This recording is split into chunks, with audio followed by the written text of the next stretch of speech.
আসসালামু আলাইকুম। ফোকাস টিভির আজকের ও বিশেষ পর্বে আপনাদের সবাইকে স্বাগত জানাচ্ছি। আমাদের আজকের অতিথি একজন সফল ব্যক্তি যিনি তার জীবনের ঘাত-প্রতিঘাত মোকাবেলা করে এগিয়ে চলেছেন। তার নাম হচ্ছে গোলাম মহিউদ্দিন খান। চলুন সরাসরি আমরা তার সাথে কথা বলি। আসসালামু আলাইকুম ভাইয়া, কেমন আছেন? ওয়ালাইকুম সালাম ওয়া রাহমাতুল্লাহি ওয়া বারাকাতুহু। কেমন আছেন? ভালো আছি আলহামদুলিল্লাহ। আপনারা কেমন আছেন? তো আলহামদুলিল্লাহ ভালো। সবার জন্য রইল আমার মোবারকবাদ। যারা দেখছেন, যারা দেখতে পারবেন তাদের সবাইকে জানাই আমার মোবারকবাদ। আশা করি আজকের পর্বে আপনার অনেক এক্সপেরিয়েন্স বা আপনার জীবনের যে অভিজ্ঞতা সেগুলো আপনি আমাদের দর্শকদের সাথে হ্যাঁ, শেয়ার করবেন আমার এবং তারা অনেক কিছু জানতে পারবে। তাহলে আমরা হ্যাঁ, ১ম প্রশ্নের আমার দিকে যাই। হ্যাঁ? জি হ্যাঁ, বলুন, বলুন। আমার এমন একটা ক্রান্তিকালে আমার জন্ম যে আমি অনেক কিছু দেখার সুযোগ হয়েছিল। ১ম আমি যখন খুব ছোট তখন আমি পাক ভারত যুদ্ধর অবস্থা দেখি বাংলাদেশ থেকে। আচ্ছা, তাই সেগুলো সম্পর্কে আমরা বিস্তারিত আশা করি সামনের দিকে আরো বেটার জানতে পারবো। হ্যাঁ, শুরু করি তাহলে আমাদের ১ম প্রশ্নে যাই। উম আপনি আপনি যদি আপনার শৈশব, কৈশোর এবং বেড়ে ওঠার গল্প সম্পর্কে আমাদেরকে কিছু জানাতেন। আচ্ছা, আমি কৈশোরের আগে আমার পরিচয় দেই। আমাদের বাড়ি হচ্ছে পটিয়া হুলাইন গ্রামে। আমার আব্বা ছিলেন ডেপুটি ম্যাজিস্ট্রেট। উনি গ্রামের ফার্স্ট বিএ এবং ফার্স্ট এমএ। উনি ডেপুটি ম্যাজিস্ট্রেট থাকার সময় উনি ওই চিটাগাং ময়মনসিংহ জেলা ম্যাজিস্ট্রেট হিসেবে থাকার পরে উনি আসেন এই ঢাকায় বদলি হয়ে আছেন ঢাকা ইমপ্রুভমেন্ট ট্রাস্ট, বর্তমানে রাজুক, জি, ডিআইটি, তখন বলতো ডিআইটি। তো আমার আব্বার কর্মকাণ্ড তখন ছিল 63 থেকে শুরু হয়। তখন ডিএটি চেয়ারম্যান ছিল জিএ মাদানি। এই আমি কিছু কিছু মনে আছে ওনার কর্মকাণ্ড। এই যে ঢাকা স্টেডিয়াম, বায়তুল মোকাররম মসজিদ হইতে শুরু করে তারপরে এই ঢাকার যেসব কাজ এগুলি সব আমার আব্বার সময় হয়। তখন চেয়ারম্যান ছিলেন জিএ মাদানি আর আব্বা ছিলেন স্টেট অফিসার। এই ওনাদের কর্মকাণ্ড শুরু হয়।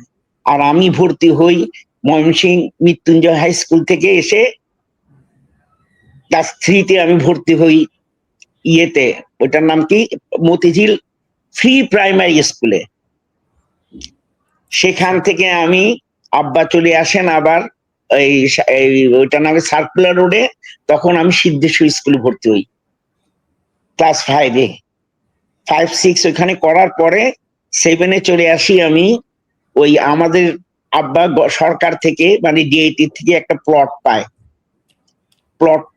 ওইটা আব্বা কিনতে রাজি হয় নাই, অসম্ভব অনেস্ট মানুষ। কিন্তু আমার আম্মা আমাদের একটা সম্পত্তি ছিল চিটাং, ওইটাতে বিক্রি করে 13,000 কত টাকা দিয়ে ওই গুলশানের প্লটটা কিনে। 15,000 টাকা বিঘা ছিল তখন। গুলশানে। হ্যাঁ, তো তারপরে কত সালে? আমরা ঠিক ওইখানে কত সালে? আমি শেষে দিয়ে স্টাফ ওয়েলফেয়ার হাই স্কুল থেকে আমি ম্যাট্রিক পাস করার পরে আমি তিতুমির কলেজে ভর্তি হই, মহাখালী তিতুমির কলেজ। জি, এরপরে 75 সালে আমরা বিভিন্ন কারণে ওই গুলশানের বাড়িটা ভাড়া দিয়ে আমরা চলে আসি চট্টগ্রামে। চট্টগ্রামে একটা আমাদের ছোট একটা ঘর ছিল, ওইখানে আমরা আসি ওই আলকননে।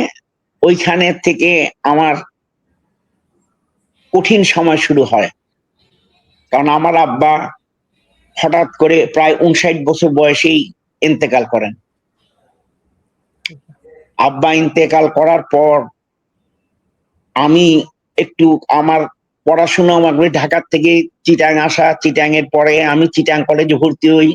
সেখানে একটু আমার পড়ার অসুবিধা হয়, কারণ আমি সায়েন্সের ছেলে। এইখানে সায়েন্সের আমার বই, ওই যে সায়েন্সের ল্যাবরেটরি বই টই নিয়ে আমার একটু অসুবিধা হয়, সেই জন্য আমার একটু অসুবিধা হয়। তারপরে আমি 77 সালে আব্বা মারা যাওয়ার পরে আমি দেখলাম যে আমার বড় ভাই একটা সরকারি কর্মচারী, বাংলাদেশে উনি চাকরি করেন। তো ওনার যেই বেতন আর ওনার যে মানসিকতা, উনি আমাকে কোনো সাহায্য করতে পারবেন না। এর ফলে পর আমি মনে হয় নিজের পায়ে নিচে দাঁড়াবো আমি। আমি ঘরের থেকে আমার বোন, আমার মা থেকে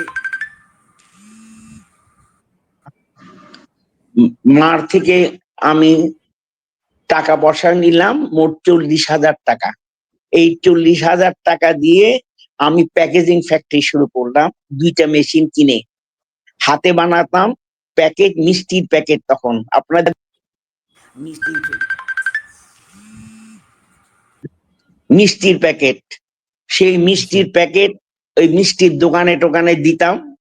আমার ম্যানেজার ছিল, একটাকে রাখলাম, সে এক্সপার্ট, সে করতো, আমি কিছু জানতাম না। এরপরে আমি আরেকটু বড় মাত্রায় গেলাম।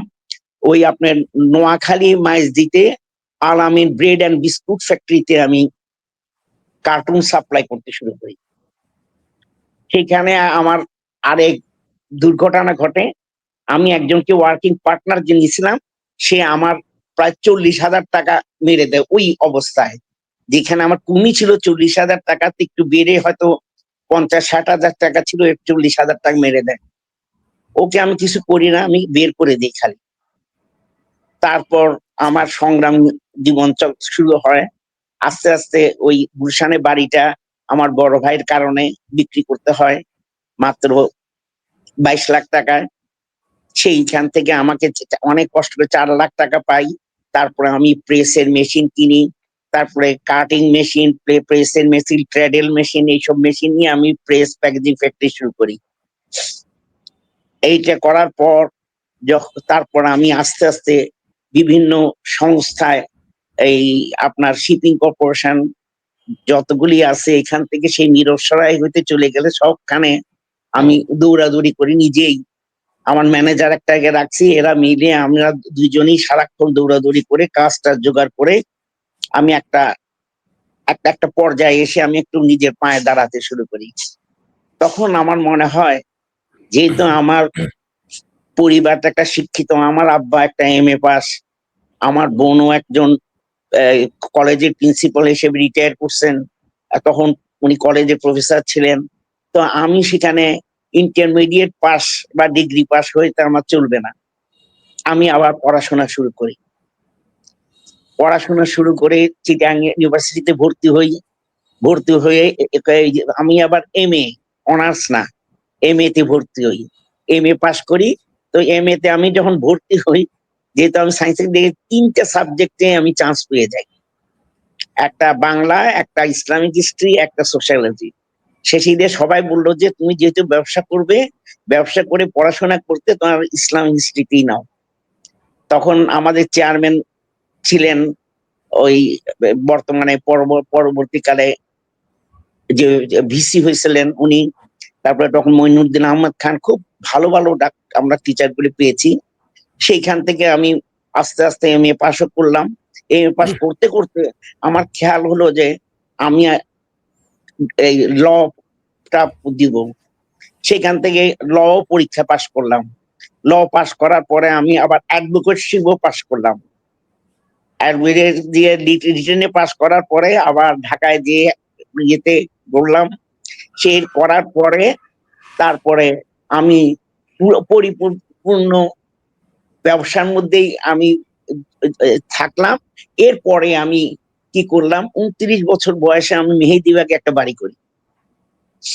তখন আমি হাউস বিল্ডিং লোন নেই 7,61,60,000 টাকা। পরবর্তীকালে ওই টাকাটা আমার দিতে হয় 23 লাখ টাকা। তারপরে আমি এরপরে আমার ওই আলপনে যে এক জায়গাটা, ওইটা আমি আম্মার কাছ থেকে, ওইটা আমার আম্মাদের ছিল, ওইটা আমি 3 গন্ডা জমি, মানে এখানে প্রায় 4.25 কাঠার মতো, ওইটা আমি কিনে নেই। কিনে নেওয়া ওইখানেও আমি পরবর্তীকালে বাড়ি করি। তারপরে এখন আমার বয়স প্রায় 70 পার। তা আমি আছি মোটামুটি। আমার এক ছেলে বিএসসি ইঞ্জিনিয়ারিং পাস করছে ব্র্যাক ইউনিভার্সিটি থেকে।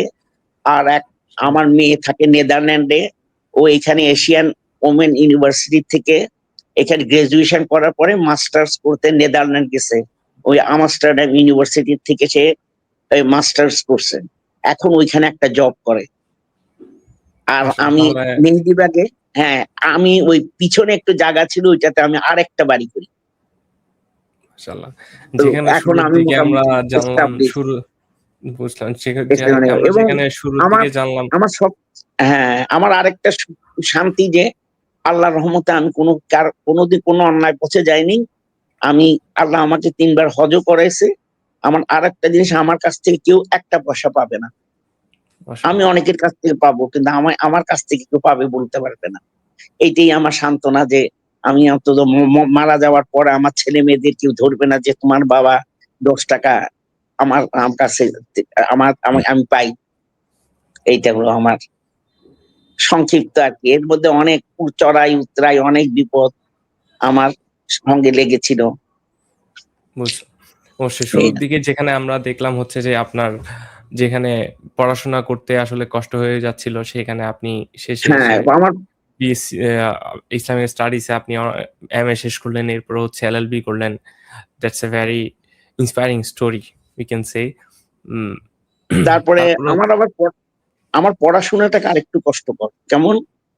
আমার আমাদের আপনার চিটাং ইউনিভার্সিটি এই তো আপনার মনে হয় ধারণা আছে অনেক দূর। তো হ্যাঁ, আমি সকালবেলা শহর ওই থেকে ১৬ অনেক শহর দূর। থেকে, হ্যাঁ, ১৬ শহর থেকে ট্রেনে চড়তাম।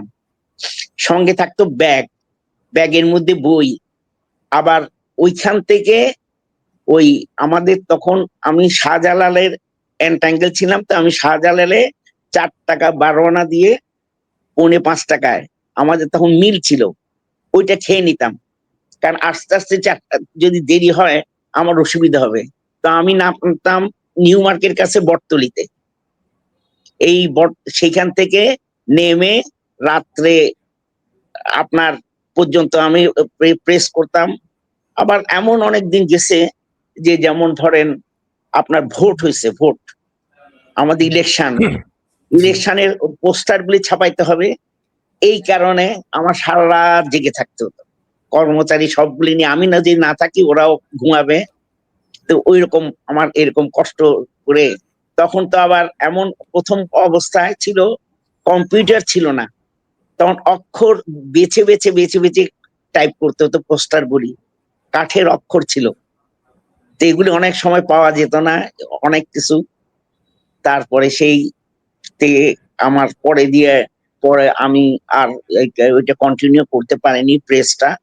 তারপর অ্যাডভোকেটশিপে আমি কিছু পড়লাম। পড়ার পরে এখন জি। আপাতত আমার একটা সঙ্গে মানে আমার কিডনি নষ্ট হয়ে গেল। ২ টা কিডনি নষ্ট হুম, হলো খবর পেলাম ১৭ সালে। হুম। ১৯১৭ সালে আমার কিডনি নষ্ট হয়। তারপরে আমি হঠাৎ করে খারাপ লাগছিল, আমার হাত পা কেমন যেন লাগছিল। তো আমি ডক্টর শামীম বক্স চিটাং এর বিখ্যাত ডাক্তার, উনি আমাকে চাচা ডাকেন। আমি বললাম যে আমার তো এই অবস্থা, বলে আপনি স্ক্রিনিং করান। ওইখানে ধরা পড়লো আমার কিডনির ক্রিয়েটিনিন 2.8। বলতে চাচা এটা তো খুব খারাপ। আমি তারপরে সিঙ্গাপুর গেলাম। এখানে চিকিৎসা করে সিঙ্গাপুর গেলাম। ওইখানে পরে বেশ কমে আসলো। আর তারপরে আসলো আপনার ওইটার নাম কি যেন? ওই করোনা। করোনাটা করোনার মধ্যে জি। হ্যাঁ, আমি ঠিকঠাক খেতাম। আবার ভাগ্য ভালো ছিল আমার ওয়াইফ এমএসসি। সে আবার ফুড অ্যান্ড নিউট্রিশনিস্ট। সে আমাকে চালাইতো, আমি চলতাম ওর সাজেশনে। এখন আমার ওয়াইফের তো খাচ্ছি, আমি আর খেয়াল করিনি। পরে দিয়ে করোনা যখন একটু কমে আসলো হঠাৎ করে বলে যে মাপি। কতদিন বছর ১.৫ ২ প্রায় মাপিনি। মাপার পরে দেখলাম যে আমার ক্রিয়েটিনিন ৩। এটা তো খুব খারাপ। তারপর খুব এক ডাক্তারের কাছে গেলাম সিএসসিআর এ। সেইখানে ১ মাস পরে দেখি যে ৩.৫। আরো ১ মাস পরে বলে ৪। মানে তারপর বাড়তেছিল শুধু। আরো ১ মাস পরে গেলাম ৪.৫। তখন আমি আর অপেক্ষা করি নাই। আমি ওই ইয়ের সঙ্গে অ্যাপোলোর সঙ্গে যোগাযোগ করে আমি গেলাম। সেখানে একজন বলে যে এর চেয়েও ভালো আছে হায়দ্রাবাদে। এশিয়ান ইনস্টিটিউট অফ নিউরোলজি এবং ইউরোলজি, এইটা নিউরোলজি বলে, ইউরোলজি অ্যান্ড নেফ্রোলজি। আমি হুম, ওইখানে গেলাম। ওইখানে যেতে যেই আমার হঠাৎ করে খুব ডায়রিয়া হলো। খাওয়াটাও একটু ওইখানে তো একটু অসুবিধা। একবারে আমার কিডনি হলো 12। আমাকে ডাক্তার ডাকলো, আমার ওয়াইফকে ডাকলো, আমার ছেলেকে ডাকলো। বলে যে ওনার ডায়ালিসিস ছাড়া কোনো পথ নাই। আমি মানতে পারিনি। আমি আসলাম চেন্নাইতে। হায়দ্রাবাদ থেকে চেন্নাইতে আসলাম। চেন্নাইতে এসে ওইখানে ডাক্তার আমাকে নিয়ে বোর্ড মিটিং বসলো এই অ্যাপোলোতে। খুব ভালো ডাক্তার। ওই ডাক্তার বসার পরে ৩ জনে মিলে বোর্ড মিটিং করার পরে বলে, সরি আমরা আপনার ডায়ালিসিস ছাড়া আপনার কোনো পথ নাই। তখন আমি আচ্ছা, আসলাম চিটাগাং। চিটাগাং জি, এসে আমি ওই আমার যেহেতু মেহেদিবাগ আমার বাসা, তার পাশেই হলো ম্যাক্স হসপিটাল। আমি ম্যাক্স হসপিটালে ডায়ালিসিস শুরু করলাম। তারপরে আচ্ছা, দেখলাম যে এটা আমার খুব ক্ষতি করে। কারণ যখন ডায়ালিসিস করি তখন আমার খুব ভমিটিং হয়, তারপরে হিমোগ্লোবিন কমে যায়, ইত্যাদি ইত্যাদি দেখায় যে যেটা চেঞ্জ করতে হবে। তারপরে আমি ঢাকা বা যোগাযোগ করলাম। তো ওখান থেকে একজন মানুষ এসে তারপরে আমি ওই দিল্লি অ্যাপোলোতে গেলাম। ওইখানে যেয়ে আমার এক আত্মীয় আমাকে কিডনিটা দিল। তারপরে আমি আল্লাহর রহমতে এখন ভালো আছি। ওই ২ বেলা ওষুধ খেতে হয় আরকি। সকাল ১০টা আর রাতে ১০টা। তাহলে আসলে একটা হ্যাঁ, ছিল তবে আত্মীয়-স্বজন আসলে কেন দরকার মানুষের আত্মীয়-স্বজনের সাথে ভালো হ্যাঁ, খুব সম্পর্ক দরকার, সেটা খুব সম্পর্কে একটা দরকার। কারণ আপনার এমনি আপনার রো আ আত্মীয়স্বজন দরকার না হলে, যখন আপনার রোগ হবে দেখবেন যে একজনের জন্য ৪ জনের দরকার। হুম, কিন্তু দুঃখের বিষয় আমাদের তো এখন মানুষ কম। ছেলে-মেয়ে আমাদের কম। প্রত্যেকেরই ছেলে-মেয়ে নাই। ১ জন, ১ জন থাকলে বিদেশে সব। এখন বাবা-মা এখানে দেখে কে? হুম, আর যাই হোক, আত্মীয়স্বজন, বন্ধু-বান্ধব অমুক-সমুক সবগুলো এমনি দেখতে পারে। কিন্তু স্যালাইনের ড্রপটা, রক্তের ফোঁটাটা, এইটা দেখার জন্য কিন্তু নিজের ছেলে-মেয়ে লাগে অবশ্যই, এইটা লাগে। অবশ্যই। আচ্ছা, কারণ আপনি তো আন্তরিক হ্যাঁ, মানে কিন্তু আসলে বর্তমান সময়ে বাবা-মাদের সাথে ছেলে-মেয়ের যে সম্পর্কের দূরত্ব, এইটা নিয়ে যদি আমাদেরকে একটু বলতেন অথবা বাবা-মাদের হ্যাঁ, জন্য কোনো পরামর্শ বা খুব, ছেলে-মেয়েদের জন্য কোনো খুব, পরামর্শ, খুব, এসব বিষয়ে যদি খুব। একটু জানাতেন। এই যে এখন অনেকে দেখি বাবা বাবা-মা মারা গেল। কিন্তু যারা প্রবাসী তারা দেখছেন, হয়তো দেখবেন যে আমার বাবা-মাকে তো ছেলের মুখটাও দেখে না, ছেলেরাও মুখ দেখে না। ফ্রিজের মধ্যে থাকে, ফ্রিজের থেকে বের করে মুখ দেখে বাবার, মায়ের। তো ওইটাতে আসলে খুব একটা কিছু আসে যায় না। তো হুম, আমি প্রবাসীদের একটা কথা বলবো, যারা আমাদের শুনে থাকেন, ওদের একটা কথাই বলবো, তারা যেন তো শেষ জীবনটা যেন আমার দেশে কাটান। বৃদ্ধদের জন্য এখনো অনেক সম্মান, অনেক কিছু আছে। বিদেশে হয়তো এখন বিভিন্ন সংস্থায় আছে, ওরা দেখাশোনা করে, লুক আফটার করে, কিন্তু কিন্তু আমাদের দেশের মানুষ দেখে, প্রতিবেশী এখনো দৌড়ায় আসে কিছু হুম, হুম। হলে এরকম। আর বাকি বর্তমানে ইয়াং জেনারেশনের জন্য তাদের মা-বাবার প্রতি দায়িত্ব কিংবা হ্যাঁ, বাবা-মার দায়িত্ব। তার বাচ্চাদের প্রতি যে এইটা একটা দায়িত্ব জিনিস। আছে, সেই সম্পর্কে যদি একটু এইটা আমাদেরকে একটা বলতেন। এইটা একটা জিনিস হয়ে গেছে যে সবাই এখন তো, যেমন ওই একজন বলে যে, একটা কথা আছে না? বলে যে মা-বাবার দায়িত্ব যদি মেয়ের উপর দিত তাইলে এরকম হতো না। কিন্তু আমাদের কথা হচ্ছে মেয়ের উপর দিবে কেন? মেয়ের তো একটা সংসার আছে। তার চেয়ে ছেলের বউটা যদি মেয়ের মতো হয়ে যেত তাইলে তার অসুবিধা নাই। জি, অবশ্যই, তাই না? আমার অবশ্যই। ছেলের বউ যদি আমাকে তার ইয়ের মা-বাবা। মতো আপনার নিজের বাবা-মার মতো দেখে, তাইলে কিন্তু আর হুম, কোন অসুবিধা থাকে না। কিন্তু সেটা থাকে কম না। হয়। হুম, ভাগ্য লাগে। অবশ্যই। আচ্ছা, আমরা তাহলে আমাদের পরবর্তী প্রশ্নের মধ্যে চলে যাই। আপনি তো হ্যাঁ, চলার পথে অনেক বাধা বিপত্তি পাড়ি দিয়ে এসেছেন। আপনি কি হ্যাঁ, ধরনের সমস্যা ইনশাআল্লাহ। মোকাবেলা করছেন? আপনি কি ধরনের সমস্যার মোকাবেলা করছেন এবং এর মধ্য থেকে কোনো শিক্ষণীয় বিষয় যদি আমাদের দর্শকদের উদ্দেশ্যে বলতেন? মানে আপনি যদি বলেন আ একটা কথা আমি যখন আমার এক ভাইকে বললাম যে, "আমি চাকরি করব না। আমি ব্যবসা করতে চাই।" জি। এখন আমাকে একটু কিছু সাজেশন দেন। বলে কি, "তোমার সাজেশন তোমার নিজের নিতে হবে। কারণ কেউ চায় না তোমাকে নিয়ে তুমি খুব একটা বড় কিছু হোক, আশেপাশে দেখবে না। তুমি এদিকে যাবে, ধাক্কা খাবে, ওদিকে যাবে, ধাক্কা খাবে, ওদিকে যাবে, ধাক্কা খাবে। চতুর্থবার তুমি একটা পথ পেয়ে যাবে।" ফেইলের সংখ্যা আমি নিউ মার্কেটে আমার একটা জায়গা, একটা ঘর নিয়েছিলাম আমার প্রেসের অফিস হিসাবে। সেখানে প্রেসটা না হয় আমি সিমেন্ট রডের দোকান দেই। ওইটা আমি সাইন করতে পারিনি। মেহেদীবাগে আমার ঘরে টাইপিং চাইনিজ হোটেল নামে একটা চাইনিজ হোটেল দেই। আমি ছিলাম চট্টগ্রাম চাইনিজ মালিক সমিতির সহ-সভাপতি। আর সভাপতি ছিল এই তুংফং এর মালিক কালাম সাহেব। আপনার চিনেছেন, যারা পুরানো তারা চিনবেন। এই চিটাগাং মেডিকেল কলেজ উল্টা দিকে ছিল ওনার, মানে চাইনিজটা। ফেল মারলাম। তারপরে আপনার একটা উইন সফটওয়্যার নামে একটা করলাম কয়েকজন বাচ্চা ছেলেদের নিয়ে, সেটাও ফেল মারলাম। আবার একটা আমি national public school and college নামে কতগুলো প্রফেসরদের নিয়ে, খুব বড় বড় নাম করা প্রিন্সিপাল প্রফেসর এসবদের নিয়ে একটা college, college BEd college school দিলাম। সেখানে আমি থাকতে পারলাম না শেষ পর্যন্ত। তো সেটা আমরা আমরা সবাই মিলে আবার ওটা বিক্রি করে ফেললাম। এরকম অনেক। আর প্রতিটা ব্যবসার মধ্যে আরেকটা জিনিস, সততার সঙ্গে ব্যবসা করা সত্যি কথা বলতে খুব কঠিন। আপনি যদি সৎ থাকতে চান আপনাকে অনেক বাধা, অসৎ হলে আপনার মনে হয় এত বাধা নাই। যে আমি যদি না, আমাকে না, আমি আখিরাত আমি নষ্ট করতে পারবো না। আমি যেই করি নাই, এইজন্যই হয়তো বেশি কিছু করে উঠতে পারিনি। যদ্দূর চেষ্টা করেছি আল্লাহর রহমতে এতটুকুই আর কথা। আর আমার কথা হলো কি, লেগে থাকতে হবে। আপনার শত্রু থাকবেই। আপনাদের এখানে শত্রুর সংখ্যা বেশি। আপনি একজনে খুব একটা শাইন করেন, আপনাকে খুব একটা পছন্দ করবে না।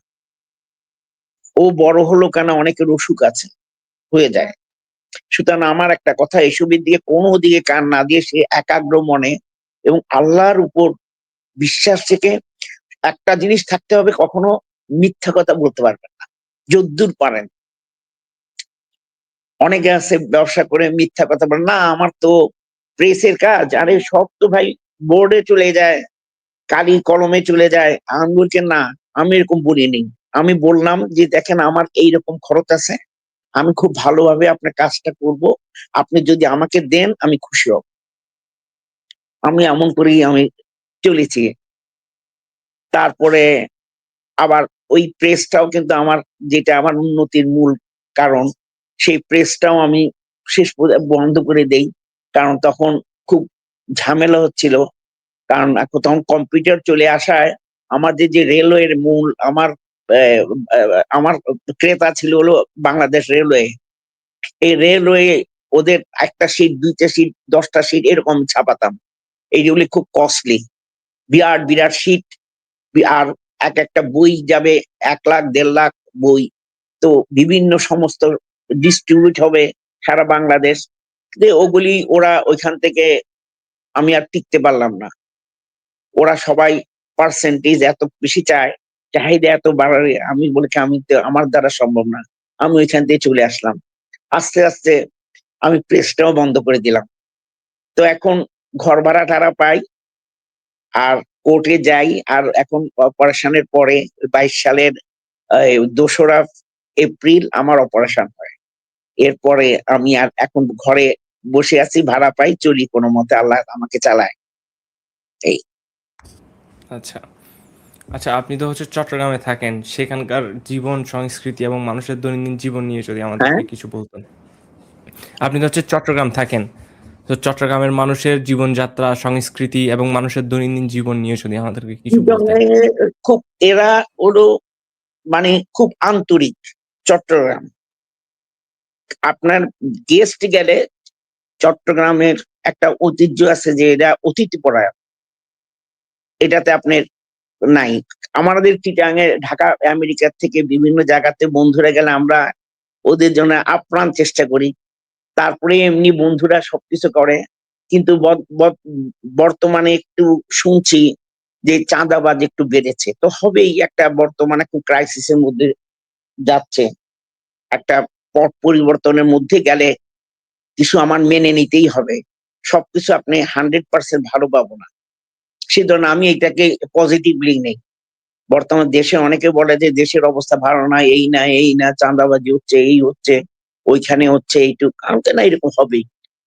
একটা বিরাট একটা পরিবর্তন, এতদিন পরে একটা যে পরিবর্তন আসলো দেশের মধ্যে, একটা পরিবর্তন আসার সঙ্গে সঙ্গে কিছু খারাপ তো কিছু হবেই। কারণ কিছু সুযোগ সন্ধানী মানুষ থাকেই। আর এটা অবশ্য সারা পৃথিবীতেই আছে, কিছু সুযোগ সন্ধানী মানুষ, এরা সুযোগ পেলে ছোবল মারে, এদের স্বার্থ উদ্ধার করে নেয়। আর সবচেয়ে আমাদের দেশের কিছু আছে আমাদের এখানেও, যে দেশের স্বার্থের চেয়ে ওদের ব্যক্তি স্বার্থটা বড় হয়ে যায়। এইখানে তুমি একটা চিন্তা করতে হবে, আমার দেশের জন্য কোনো ক্ষতি হচ্ছে কিনা, না হলে টাকা পাচার হয় কেমন করে? পাচার হওয়ার তো কথা না। তুমি টাকা আছে, তুমি এইখানে ইন্ডাস্ট্রি করো না, তোমার মানা করছে কে? এখানে তুমি একটা ইন্ডাস্ট্রি দিলে 10 জন মানুষ এখানে কাজ পাবে, 10 জনের থেকে 1 লাখ মানুষ কাজ করবে, তোমার ইন্ডাস্ট্রি তুমি ওইটা করো না। কিন্তু টাকাগুলি আমি পাঠানো, এইটা কি? একটা যে টাকা পাঠানোর যে গ্যাপটা পড়ে, সেটা কিন্তু আপনার দেশের জন্য মারাত্মক ক্ষতি। এমনকি অবশ্যই। আমার একটা কথা বলি, আমি একজনকে, একজন দুর্নীতিবাজ হলে কি করে জানেন? সে কি করে, একটা জায়গা কিনে, একটা প্লট কিনে, একটা বাড়ি কিনে, বাড়ি করে, আহ, 6 তলা একটা বাড়ি করলো, 12টা ফ্ল্যাট করলো, 10টা, 6টা দুগুণে 12টা ফ্ল্যাট করলো, আরো বেশি করলো। কিন্তু একটা জিনিস কি, এতে কিন্তু এই টাকাটাই দেশের মধ্যেই আছে, থাকে। আপনি কি মনে করছেন? না, দেশের মধ্যেই থাকে। এখানে 100 মিস্ত্রি বিভিন্ন কাজ করলো, 12 জন পরিবার, 12টা পরিবার থাকলো, রড সিমেন্ট বিভিন্ন রকমের চাহিদা হলো। কিন্তু হঠাৎ করে এই টাকাটা যদি সে বাইরে পাঠায় দেয়, পুরো একটা গ্যাপ পড়ে যায়। মানি সার্কুলেশন হয় দেশের মধ্যে, কিন্তু চলে গেলে সার্কুলেশন হবে কেমনি করে? আমার টাকা আপনার যাবে, আপনার টাকা ওর কাছে যাবে, এমনি করে ঘুরতে থাকে, কিন্তু সার্কুলেশনটা হয় না, সাইক্লিক অর্ডার ঘুরে না। না ঘুরলে আপনার বিরাট একটা গ্যাপ। এটা বিরাট একটা দেশের জন্য মারাত্মক ক্ষতি। আমাদের এই ক্ষতিটাই আমাদের সমস্ত কিছু। আর একটা জিনিস, দেশকে যদি আমরা ভালোবাসি, আমরা দেশের কেমন করে উন্নতি চাই, দেশের কেমনি করে ভালো চাই, আমাদের এটা মনে রাখতে হবে। যেটাই করবো আমার দেশটা আগে। এইটা অবশ্যই। আমার একটাই কথা, তুমি যা করো দেশের কথা ভাবো। আচ্ছা, অবশ্যই সেটা তো আমাদের সবারই দায়িত্ব একজন সচেতন নাগরিক হিসেবে দেশের কথা চিন্তা করে। এবং আপনি যে কথাগুলো বলছেন যে টাকা বিদেশে পাচার করাটা আসলে খুবই, মানে হম। খুবই খারাপ একটা দেশের জন্য। এই বিষয় সম্পর্কে আমরা জানলাম। আচ্ছা, এখন আমরা পরবর্তী প্রশ্নে চলে যাই। আপনার বর্তমান, কি আপনি ব্যবসা করেন নাকি অবসর আছেন? এই সম্পর্কে যদি আপনি আমাদের কিছু জানাতেন। হ্যাঁ, আপনি কি বর্তমানে ব্যবসা করেন নাকি অবসরে আছেন? এই সম্পর্কে যদি আমাদের আমি একটু আমি জানাতেন। এখন ধরতে গেলে অবসরে আছি। আচ্ছা, এখন আর আমি ব্যবসা করি না, না। এমনি একটু না। আমার ঘর বাড়ি আছে, এগুলি একটু ভাড়া টাড়া এগুলি লুক আফটার করি, এই আর কি। মসজিদে যাই 5 ওয়াক্ত, এই আর কি, আচ্ছা, এই আছি। আর একটা কথা আমার একটা বলি, একদম ইয়াং জেনারেশনের জন্য, একদম ইয়াং যারা মাত্র স্কুল কলেজ থেকে উঠছে, তাদের জন্য আমার একটা কথা হলো, নিজেকে তুমি ভালোবাসো। সবাই একটা মিথ্যা কথা বলে, আমি নিজেকে খুব ভালোবাসি, একদম ভুল কথা। নিজেকে ভালোবাসলে তুমি সবাই যেন তোমাকে ভালো বলে সেই দেখো। তুমি তো তা করো না। তুমি খারাপ পথে যাও কেন? নেশা করো কেন? তুমি মাদক খাও কেন? তুমি ওইটা করো কেন? এইসব করো কেন? চিন্তায় এইরকম কেন ভিড়ো? কিন্তু ভালো করো, কারণ তুমি নিজেকে ভালোবাসো না। তুমি যদি ভালোবাসো, তুমি যদি চাও সবাই তোমাকে ভালো বলুক, তাহলে তুমি ভালো পথে যাবা। তুমি মসজিদে দৌড়ায় চলে যাবা, নামাজটা পড়বা, আল্লাহকে ডাকবা। না তুমি এখানে না যেয়ে তুমি রকের মধ্যে বসে বসে তুমি সিগারেট খাবা, বিড়ি খাবা, মাদক খাবা, এরকম হয়। এটাকে হলো নিজেকে না ভালোবাসার জন্য। আর আমি যখন চাইবো সবাই আমাকে ভালোবাসুক, তখন আমি অবশ্যই আমি ভালো হইতাম বাধ্য। এটা আসলে নিজেকে ভালোবাসা না। তারপরে নিজেকে ভালোবাসলে আমার পড়াশোনাটা করতে হবে, যেন আমি মানুষের মতো মানুষ হতে পারি। ঠিকই পড়াশোনা সে বাদ যাবে না। সমস্ত কিছুর কারণ একটাই, যদি তুমি তোমার নিজেকে ভালোবাসো, নিজেকে উন্নতি করতে চাও, নিজের ডেভেলপমেন্ট করতে চাও, মানসিক যদি তুমি উন্নতি করতে চাও, তোমার নিজেকে ভালোবাসতে হবে। নিজেকে ভালোবাসে না বলেই নিজেকে আত্মহনন নেয়। আমার এই একটা কথা, এই আধুনিক যে তোমার এই ইয়াং জেনারেশন, যে তোমরা নিজেকে ভালোবাসো, নিজেকে ভালোবাসলে নিজেকে তুমি বড় করতে চাইবে, উন্নতি করতে চাইবে, মানুষের মধ্যে মানুষ হতে পারে কেন সেটা চেষ্টা করবে। কোন দেশে কত খারাপ আছে সেটা না দেখে ওরা কত উন্নত সেটা দেখবে, তাই না? আমেরিকার মানুষরা কোন কাপড় পরে, কি পরে, এইটা আমার দেখাচ্ছে আমেরিকার কোন সায়েন্সে কি উন্নতি করে, যারা কি আবিষ্কার করলো, আমি ওইদিকে নজর দিই, তারপরে আমি নিজে উন্নতি হব। অবশ্যই।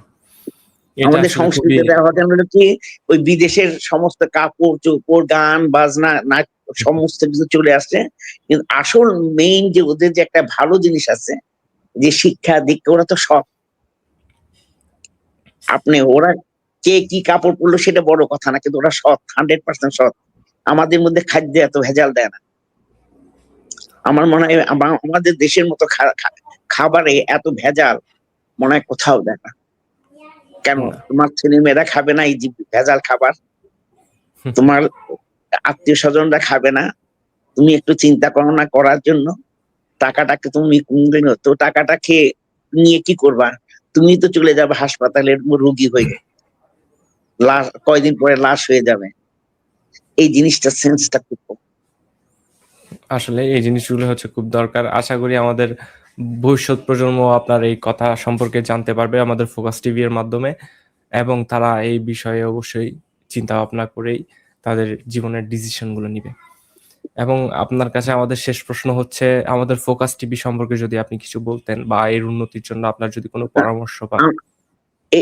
আমি আমি দেখি মাঝে মধ্যে ফোকাস টিভি দেখি, কিন্তু একটা জিনিস কি, এটার মধ্যে একটু প্রসার দরকার। যেমন অবশ্যই। এটা মানে ফোকাস টিভি মানে ফোকাস করতে হবে আপনার।